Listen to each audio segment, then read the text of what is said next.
ایرانی صدر کی پاک افغان کشیدگی ختم کرانے کے لیے کردار ادا کرنے کی پیشکش۔ مسعود پزشکیان سے وزیر داخلہ محسن نقوی کی ملاقات۔ پاک ایران تعلقات اور دو طرفہ تعاون پر تبادلہ خیال۔ وزیر داخلہ کی پاک افغان بارڈر کے حوالے سے بریفنگ۔ ایرانی صدر نے کہا کہ پاکستان کے ساتھ تعلقات کو خصوصی اہمیت دیتے ہیں، اپنے بھائی کے بے پناہ تعاون کو فراموش نہیں کر سکتے۔ وزیر داخلہ محسن نقوی نے کہا کہ ایران اور پاکستان علاقائی امن اور استحکام کے شراکت دار ہیں۔ پاکستان اور افغان رجیم کے وزرائے داخلہ کی تہران میں ملاقات۔ دونوں رہنماؤں نے مصافحہ بھی کیا۔ وفاقی وزیر داخلہ محسن نقوی کا پاک افغان مسئلے کو بات چیت کے ذریعے حل کرنے پر زور۔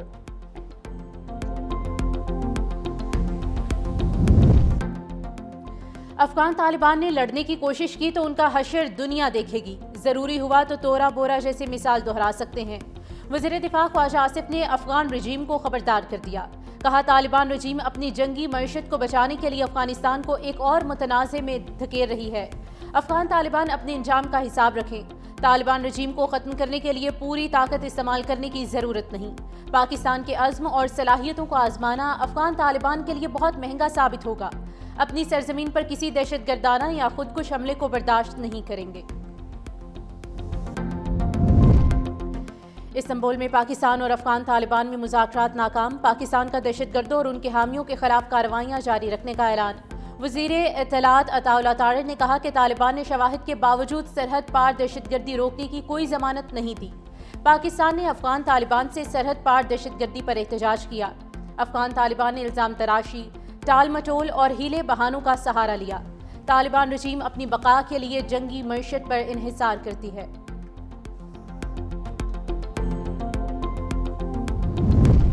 امریکی صدر ڈونلڈ ٹرمپ کی ایک بار پھر وزیر اعظم شہباز شریف اور فیلڈ مارشل عاصم منیر کی تعریف۔ امریکی صدر نے کہا کہ پاکستانی وزیر اعظم ایک عظیم انسان ہیں۔ پاکستان کے فیلڈ مارشل سید عاصم منیر عظیم سپہ سالار ہیں۔ میں نے پاکستان اور بھارت کے درمیان جنگ بندی کرائی۔ پاک بھارت جنگ میں 7 طیارے گرے۔ میں نے مودی کو کال کی اور پاکستان کے ساتھ ٹریڈ ڈیل کرنے کا کہا۔ مودی کے انکار پر 250% ٹیرف عائد کرنے کی دھمکی دی۔ جنگ کی بڑکیں لگانے والا مودی 2 دن میں ہی جنگ بندی کرنے پر تیار ہو گیا۔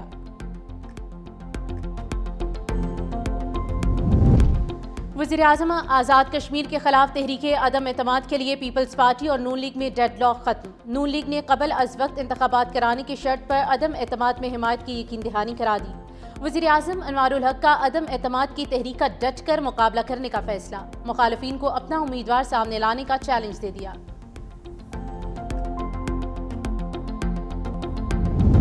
خیبر پختونخوا میں نئی کابینہ کے لیے ابھی سے بولیاں لگ رہی ہیں۔ اچھی وزارتوں کے لیے 1 ارب سے 70 کروڑ تک کا ریٹ طے ہو رہا ہے۔ جو لوگ پیسے دے کر وزیر بنیں گے وہ کرپشن کیوں نہیں کریں گے؟ وزیر اطلاعات پنجاب اسما بخاری کی لفظی گولہ باری۔ کہا خیبر پختونخوا میں ترقیاتی منصوبے بعد میں شروع ہوتے پہلے حصے بانٹنے کی بولیاں لگتی ہیں۔ 40 ارب کا کوہستان کرپشن سکینڈل اس کی بڑی مثال ہے۔ نواز شریف کے ہیلتھ کارڈ پر اپنی مہر لگوانے والے ہمیں کس منہ سے کاپی پیسٹ کے تانے دے رہے ہیں؟ مریم نواز کے کسی ایک بھی منصوبے پر کوئی انگلی نہیں اٹھا سکتا۔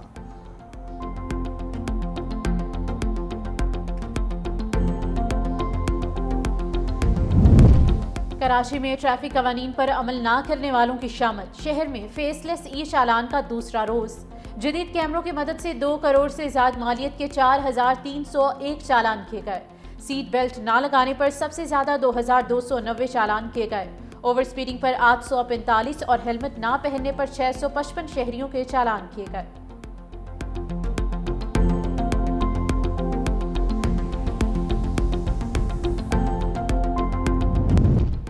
افغان خارجی دہشت گرد زتورے کا اعترافی بیان سامنے آ گیا۔ افغانستان میں کل عدم ٹی ٹی پی کی دہشت گرد کارروائیوں کا پول کھول دیا۔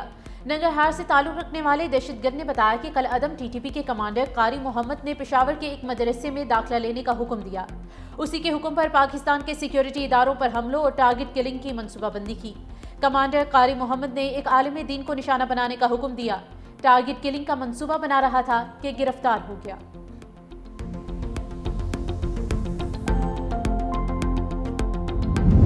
بھارتی پروپیگنڈا مشینری اپنی پراکسی فتنہ الخوارج کی سپورٹ میں کھل کر سامنے آ گئی۔ پاکستان کی سیکیورٹی فورسز کے خلاف بھارتی اور افغان اکاؤنٹس کی جھوٹ پھیلانے کی مظلوم سازش کا پردہ چاک ہو گیا۔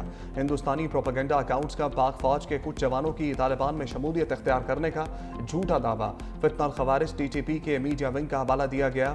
بھارتی اور افغان اکاؤنٹ سے منسلک پروپیگنڈا نیٹ ورکس کی تخریب کاری، مودی کی ایما پر منظم مہم چلانے کی کوشش، پاکستان نے دعویٰ سختی سے مسترد کر دیا۔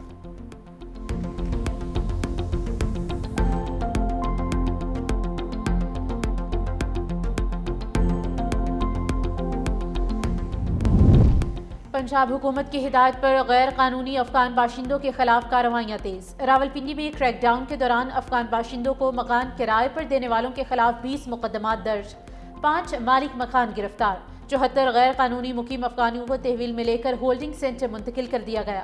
ملتان میں بھی غیر قانونی افغان شہریوں کے خلاف کریک ڈاؤن شروع کر دیا گیا۔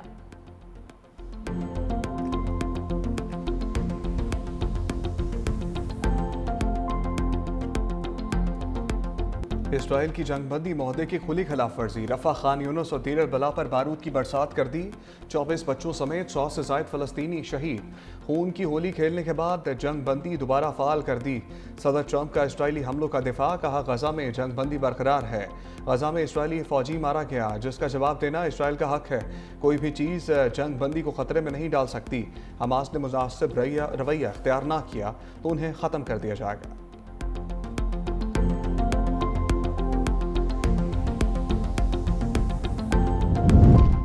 یوکرین کا روس کے ساتھ مشروط مذاکرات کرنے کا اعلان، صدر زیلنسکی کا کہنا ہے کہ مذاکرات کے لیے تیار ہیں مگر اپنے علاقے نہیں چھوڑیں گے۔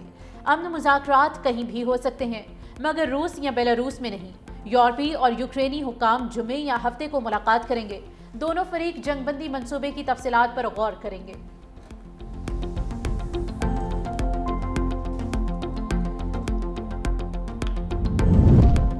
برازیل میں منشیات فروشوں کے خلاف بڑا crackdown, Rio de Janeiro میں کارروائی کے دوران 64 افراد ہلاک، 81 مشتبہ افراد کو گرفتار کر لیا گیا۔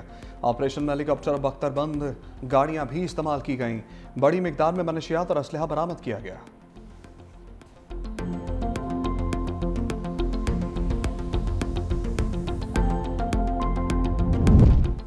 بھارت میں سمندری طوفان مونتھا کے پیش نظر ساحلی شہر کرناٹک کے اسکول بند، بھارتی محکمہ موسمیات کے آندھرا پردیش کے 19 اضلاع میں شدید بارش کی پیشگوئی، ریڈ الرٹ جاری، ریاست میں اسکولوں اور کالجز کو 2 روز کے لیے بند رکھنے کا حکم، 32,000 افراد کی محفوظ مقامات پر منتقلی جاری۔